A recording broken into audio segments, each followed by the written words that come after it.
Welcome. You're on the Fringe show. I'm your host, Zalan, and I go live every Friday, 2 p.m. Dubai time.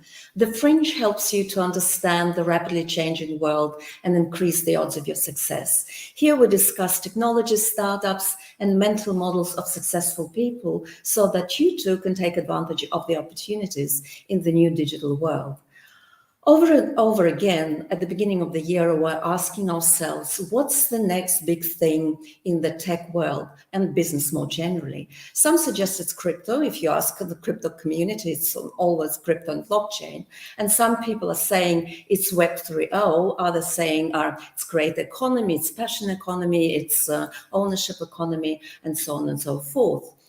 This is my 30th episode, and I decided to answer the question, probably, or just explore the question, really, the question that every business should be asking themselves in 2022, and that's to metaverse or not to metaverse.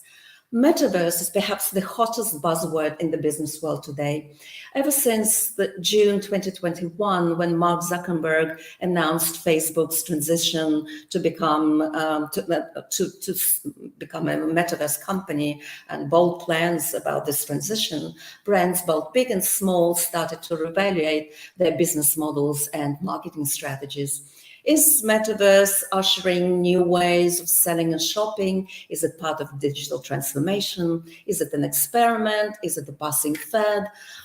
In this first part of this show, I will focus on the new business models and opportunities offered in the Metaverse. There will be also a second part of the show where we'll be looking at the current limitations and whether businesses should indeed jump on this bandwagon. So this, I think, is particularly useful for entrepreneurs, marketers, and brands, large and small, or maybe just out of curiosity, you're curious about what Metaverse is. Let me remind you, it's a live show, and whatever you're going to listen to here is not financial advice, it's not business advice of any sort. All I'm doing on the Fringe show is for informational and educational purposes only. So let's get started. What is a metaverse? What is Metaverse? I have a special show dedicated to Metaverse some time ago. You can browse all the links and you will see that I had a special show on Facebook and its transition to Metaverse, and there we discuss some of the definitions and characteristics of the Metaverse. So I won't do that again in any detail, but it's probably good for just as a general background to start how the man himself, the CEO of Facebook, or now Meta, Mark Zuckerberg, describes the Metaverse. And to him, it's the successor to the mobile internet. You can think about the Metaverse, he thinks, as the embodied internet, where instead of just viewing content, you are in this content. So it's a very immersive experience. There's other executives that see the Metaverse as a catch-all term for the increasingly digital world that we live in. We shop there, we play, we socialize in this world. From the mainstream social media platforms and established online gaming world to the emerging cryptocurrency market and growth in shared VR experiences, it's all Metaverse. So the Metaverse is where our real world physical self interacts and immerses with digital worlds. Epic Games CEO Tim Sweeney highlights how different brand experiences are going to be when you get into the Metaverse. And this is what he says: if you're a car manufacturer, your brand presence in the Metaverse isn't going to be a bunch of advertising for your cars. It's going to be a place where you can actually drive the cars around and feel the experience of it. I guess one of the questions that everybody else is asking right now is, when will it happen and how fast will it be? Well, it's already there. We're seeing the acceleration of the trends that were brought about by the pandemic, things like VR, ER, social media, gaming, of course. We've seen that all before, but also here is the NFTs coming in, non-fungible tokens. We see crypto coming in, and that's this accelerated convergence of these various technologies that's driving the Metaverse. This year, we will see the acquisitions of gaming companies and also IPOs of gaming companies. It's all part of this trend. We've seen the emergence of the so-called direct-to-avatar business model, and this is what I'm going to talk about in a minute, but also play-to-earn model. But there are still some frictions. I will talk about the frictions and the consumer uncertainty, technical uncertainty, maybe some legal implications in the second part of this show. But now let's focus just on the opportunities. Tim Sweeney of Epic Games, the CEO, is very, very bullish. This is what he's saying. He's saying that the emergence of the metaverse will be a linear evolution. He doesn't believe it will be very disruptive as a technology, but it's going to be a meeting place for individuals and creators of all sizes, including brands. And every company will be there at some point. So what he's emphasizing is that businesses, it's really part of your digital transformation, and businesses need to actively engage with the metaverse as part of their future, if you will. So let's have a look at some of the general opportunities, and then we'll get into some of the specifics. Firstly, there is a belief that the metaverse will change the future of commerce, of course, e-commerce, and it will be a revolution in advertising. While online purchasing delivery have been the new norm since the pandemic, the metaverse will actually fasten and hasten this trend. Consumers will no longer be required to visit physical stores in order to check out new products before making a purchase, because they will be able to do that from the comfort of their own home, thanks to VR and AR. The metaverse will allow for more participatory, immersive in-store experiences. It will also be a revolution in advertising. The metaverse represents this shift from traditional advertising towards brand experiences that are more engaging, more interesting, and less intrusive, at least according to some, than when we actually see in digital advertising right now.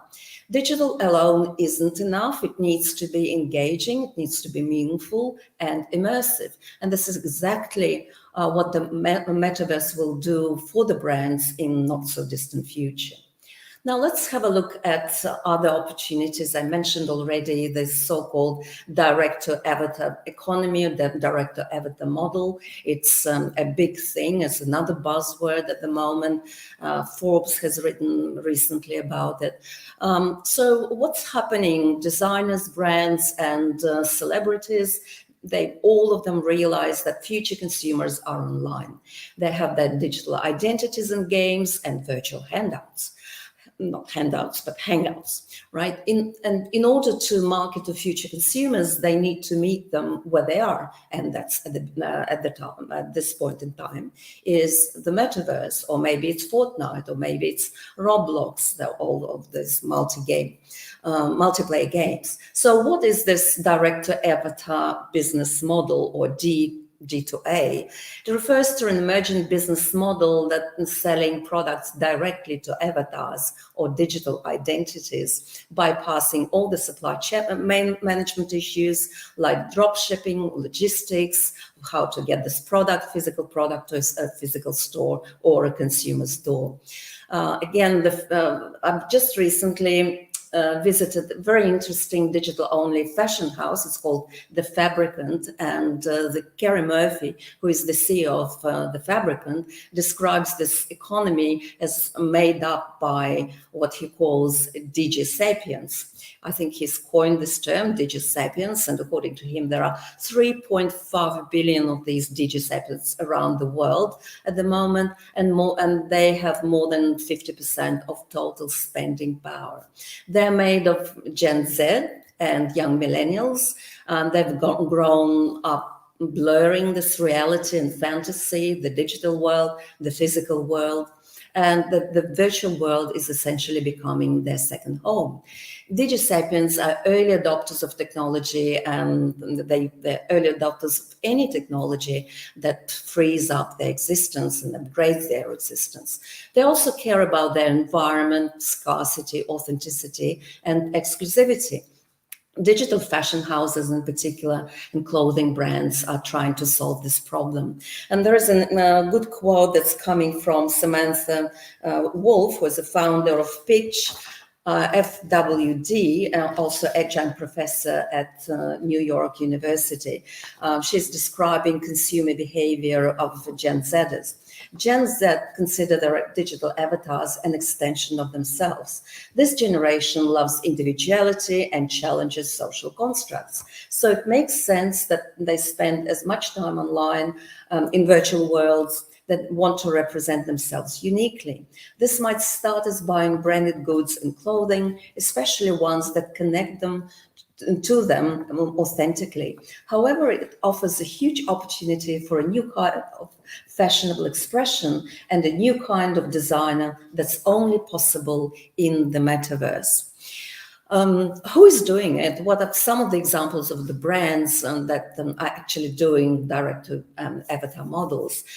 Particularly fashion brands, and I would say probably luxury auto brands are very fast and early adopters of this new business model. Fashion brands are increasingly starting to release digital collections in that mode. Ralph Lauren, for example, released a 50-piece digital clothing collection in August 2021, available for purchase in social networking app. American Eagle announced the digital collection for Bitmoji avatars in July 2021. As you can see, these companies are partnering with either other companies, other tech companies, and other apps. Gucci and the North Face released a joint collection of avatars for Pokemon Go in January 2021. In March last year as well, Gucci released virtual sneakers that can only be worn with AR using technology developed by another corporation. The digital fashion house, The Fabricant, that I already mentioned, they have partnered with brands like Adidas and Puma and Tommy Hilfiger to virtualize their garments. Luxury automakers are also there. They're starting to release virtual versions of their vehicles, and that's Maserati, Aston Martin, Tesla did that. They launched their virtual models in Tencent's Game for Peace. So they're collaborating with the big digital giant from China, Tencent. They've done that between 2020 and 2021. Rolls-Royce is also there. They also partnered with Tencent and unveiled their first virtual car in 2020 with QQ Speed. The Fabricant's CEO, Kerry Murphy, predicts that the future consumerism lies in virtual products. He's saying that people are starting to see value in digital items and realize that they'd rather interact rather with a digital item or have an infinite wardrobe of digital clothing, digital items, but a very limited wardrobe of physical items. Now, where else are the opportunities, more specifically in video games? Video games give businesses a chance to test the social aspects of the metaverse without having to worry about much of the technical requirements. So Roblox, Animal Crossing, and Fortnite, multiplayer games, they let users design outfits, host other plays on the custom-made islands or universes. They hang out without the expectation of traditional gameplay. That's made them interesting experimenting grounds for brands. And this is why brands are collaborating so much with these games. The key insight here is that gamers, as some surveys show, are very open to seeing brands and games, but it's important to ensure that the product is actually relevant to the game. There are also paid partnerships that are blossoming, and one of the examples here is the Gucci Garden experience on Roblox, where users could explore a dreamy landscape and purchase or win virtual Gucci bags for their avatars, and that has achieved stellar results. More than 4.5 million items were won in the first 2 weeks for which the campaign was run at the point. Other opportunities are coming from XR, mixed reality, AR, and VR. Extended reality as well as virtual reality and augmented reality, give brands a chance to explore the technological aspect of the metaverse at various levels.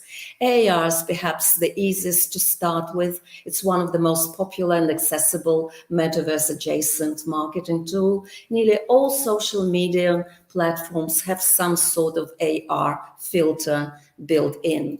VR can build far more immersion, but getting the best experience, of course, requires quite an expensive headset, so not everybody is willing to go for it. The key insight here is that the biggest opportunities in AR are still in social, and just some numbers here. Out of more than 100 million AR users this year, according to one estimate, last year, about half will access AR through social media. So half of will do it through social media. There are plenty of examples of other brands that are successful with AR filters as a marketing tool, and this is solving, for the moment, the technical aspect of the metaverse. But the problem is that often don't have a social element. And meanwhile, the pandemic also spurred an increase in brands creating virtual storefronts. Fashion and beauty brands like Dior and Lancome and NARS, they've all built virtual flagship stores that users can explore using their VR headsets or their phones. For now, most consumers will use their phones rather than VR headsets, but at least it's beginning.